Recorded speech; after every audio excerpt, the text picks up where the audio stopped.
In this self-defense training class, I want to show you how I use a walking stick for self-defense so that you can see how you would use a walking stick for self-defense. It's pretty simple. I like to stick with the basics. I like to do only what works. No fancy moves allowed. It's gotta work. It's gotta keep you safe. So let's talk about this. Is my walking stick that I use most of the time. This is one of my favorite ones. It's so pretty, extremely durable. I call it Doug because it came from a guy named Doug. It was a gift. I've named this Doug. We call this Joe. Joe the martial arts staff, right? Joe is a little bit smaller in diameter. Gotta get this off the screen.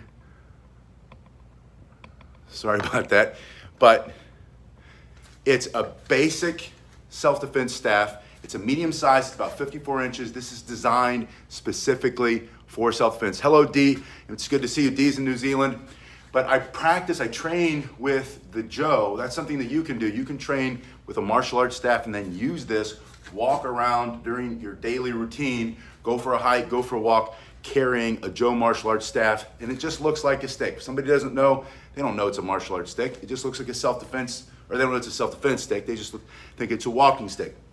Or you can carry something like Doug here. This is specifically for self-defense. This comes from the Irish stick fighting. This is made in Shillelagh. There's a town called Shillelagh in the mountainside of Ireland in County Wicklow. And I know that because my father-in-law is from Wicklow and he's there right now and he visited the shop, or he talked about visiting the shop. And that's where these are made. But these are very effective. Hello, Matthew, it's good to see you. Who else do we have? Andre.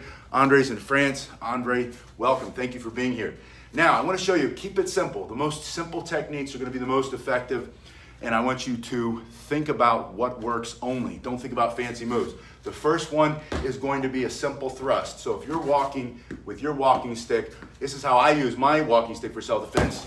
Just simply push, almost like a jab. It's that shortest distance. Robin's in Portugal. Hello, Nate. Nate's in Los Angeles.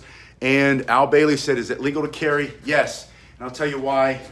Now, it might not be legal to take it on a plane, although I will tell you, when we went to Costa Rica a month ago, there was a gentleman waiting to get on the plane. He already made it through TSA. He had something that looked very similar to this. It was made out of a different wood, a wood from Africa. And I stopped him and I said to him, how did you get that through TSA? He said, well, I'm an older gentleman, which he was. He said, and the fact is, I train with my walking stick for self-defense. I said, that's fantastic. I talk about it all the time. He says, I know, I've seen you, which was really fun. It was fun. I was there with my son, and he got to see, we were to have this interaction.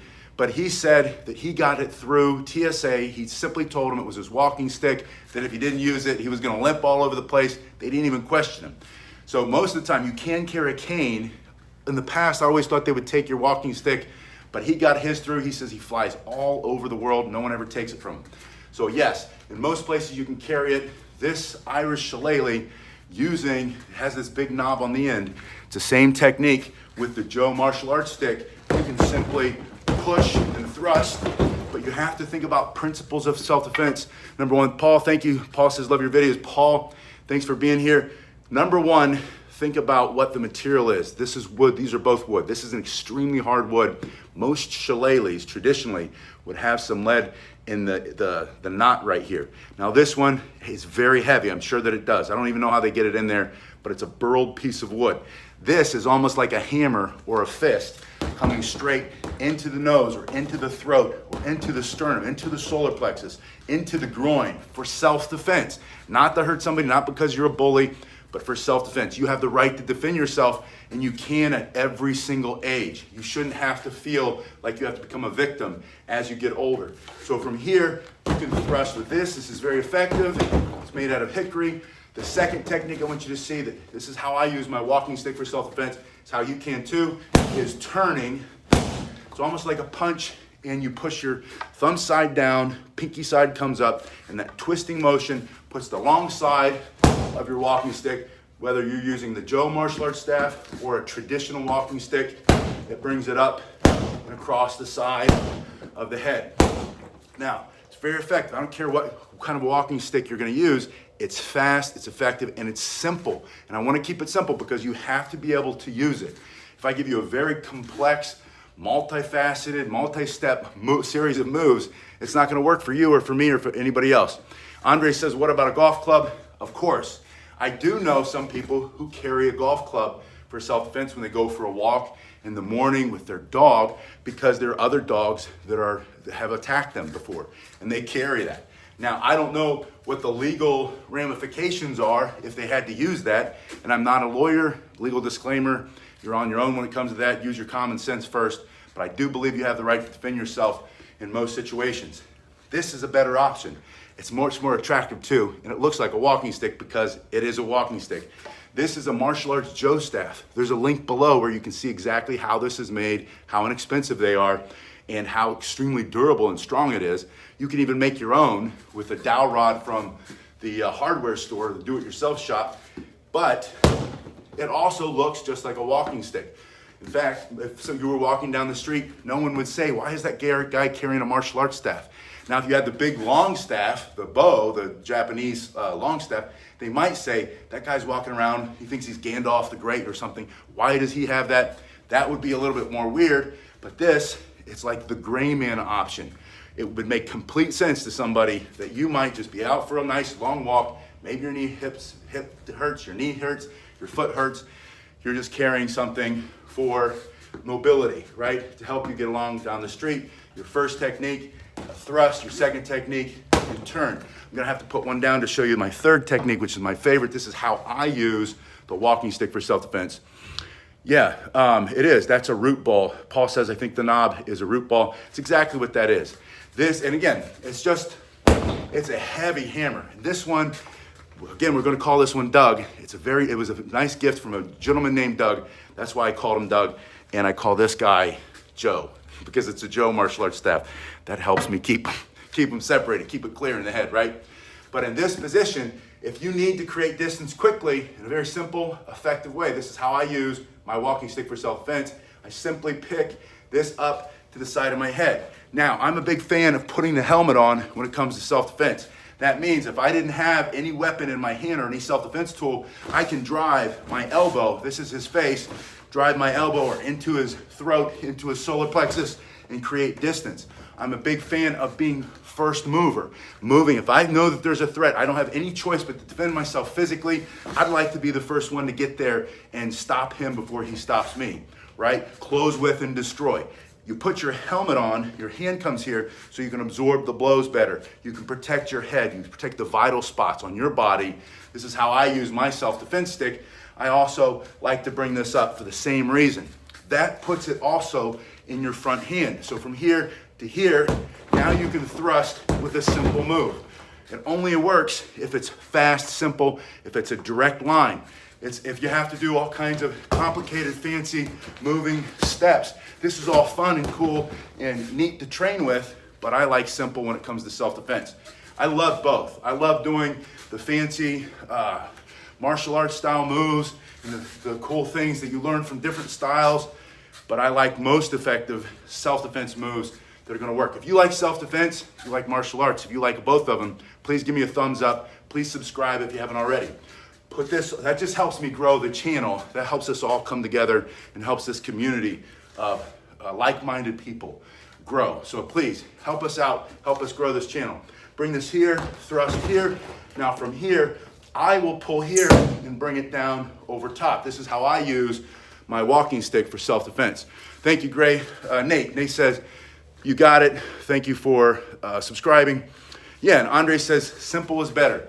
So from here, simple thrust, put your helmet on, protect your head, guard that whole side of your body. Then your hand slides down, the other hand comes down on top, and using that giant knuckle, that giant hammer right there, anywhere along the top of his head for self-defense is gonna be very effective. So immediate, direct, and explosive. Immediate means like right now, don't hesitate, be the first mover. Direct, that's that distance. The shortest distance between the 2 points is that straight line. From here to here, that's a straight line. From here to here, that's the straight line, that's the straight line. Even this is a straight line because your hand is going forward and turning. It just happens to bring that up alongside the side of his head. For self-defense, it's very effective. So here, it's 3 basic techniques. And you can do it in either hand.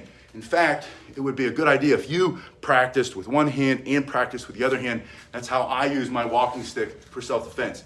Practice with the left, all three techniques, put the helmet on, thrust, slide it down, and strike. Now, you could also be carrying your walking stick and your hand like this, so it's kind of even in this position. Turn your hand up, and now you have an immediate response to a threat. So from here, turn your hand up and turn your hand over. Same thing. It doesn't matter if your hands are split in this grip, there's a strike, or if you turn it here like a push-up, there's a strike, or there's a strike. In fact, you can easily strike this way, both sides of the head for self-defense. And if your hand is a split grip, the same technique works. Doesn't have to be here. This is also effective. In fact, this is probably going to be easier on your wrists. But this is also going to work, and it's not going to be that much worse on your wrists. From here, you can also just thrust using this straight, hard piece of wood. And this is, somebody help me out. Tell me what do they make the Irish shillelagh out of? What's Doug made out of here? Yeah, Matto Pasquinelli Lugo says. Lugo, what do they make? Lugo's in Ireland, I think. What do they make what wood is the Irish shillelagh made of? I'll tell you what this is. This is hickory, and this is extremely strong. I don't remember what this is. Blackthorn, thank you. The blackthorn. This is, and you can see how nicely finished that is. This is exceptionally strong. In fact, I think if I were to hold this up and I were to smash it, and I never would because I'm in love with both of these two guys, right? Doug and Joe, but it would smash it right in the middle. Yeah, so, right, so Shinto Kata says, look at the Cunningham system. I've seen that. I've seen a lot of those different systems, or a lot of the different Irish fighting systems, and they have so many super cool moves, a lot of moves where you're going down, and then you're into your self-defense techniques, and there's a lot of great value that comes from every style of self-defense using a stick, whether it's a martial arts style, like an Asian martial arts style, like the Japanese, or Korean, Chinese styles, or if it's from, thank you, Lugo. Lugo's given us the history of the blackthorn. Or if it's from Irish stick fighting, or they have stick fighting in the islands in the Bahamas. There are different, and in Senegal, there are different cultures where they use sticks to get after each other for fun, I guess, and for self-defense. I like it for self-defense when it's simple, effective, and it's something that you can pick up the first time you pick up a stick, learn some basic moves, and then immediately feel like you can now walk out of your house, go for a walk, take the dog for a walk, go do your daily chores, and not feel so threatened by what might be out there. Because the world seems like it's a scarier place at times, and I know a lot of that is the media just trying to get us all riled up. A lot of it's real. And so whether it's real or whether it's imagined, having an option for self-defense, and this is the great non-permissive environment tool, right? There's one of these tools that some people will often come on this channel and say, why would I carry that? I just have one of these. And I often say, that's great, congratulations, but you can't do this in every single situation. The guy starts to become threatening and you're going to jail, right? You can't do that in every single situation. It's not appropriate. And even if it is appropriate, if it doesn't work, if the things don't come out of it right, if you don't know how to use it because you got the concealed carry and it took you one shot and you don't really have training on it, or somebody takes it away from you, there are many reasons why knowing how to defend yourself with both open hands and self-defense tools like this are a great option. And it just might be your style. I have the permit to do the concealed. I've got multiple self-defense tools.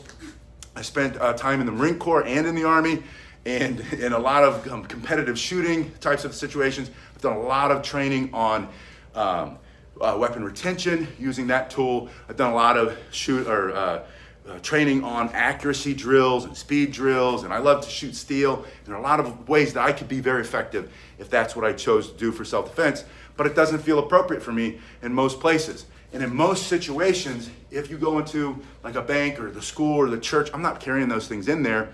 I'm in what I call a non-permissive environment. Other people call it non-permissive environment.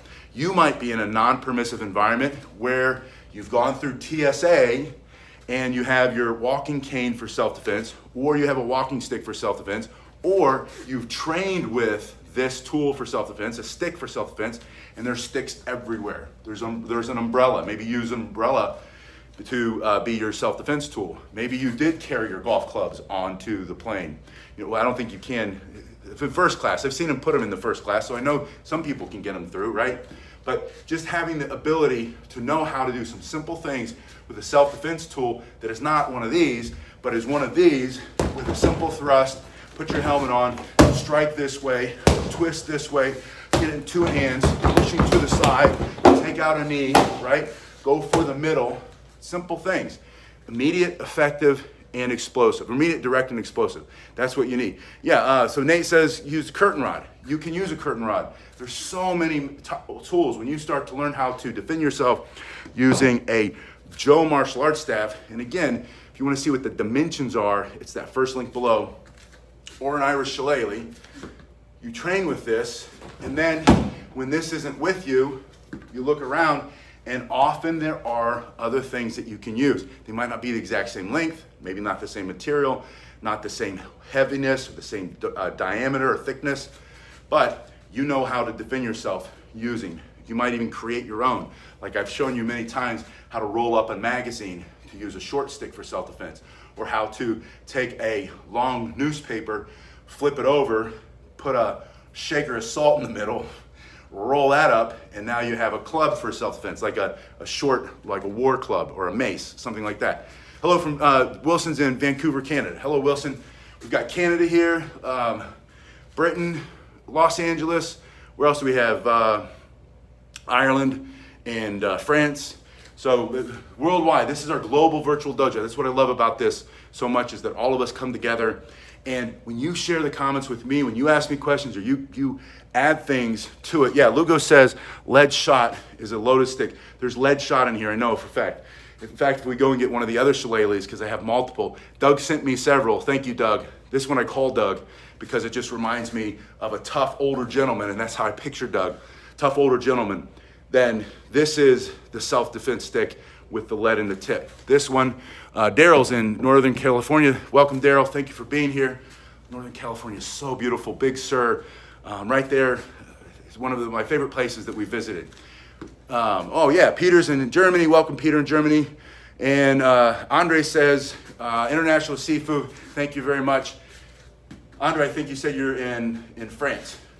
So you pick it up, you thrust, you bring it down here. There's so many basic things that you're gonna do with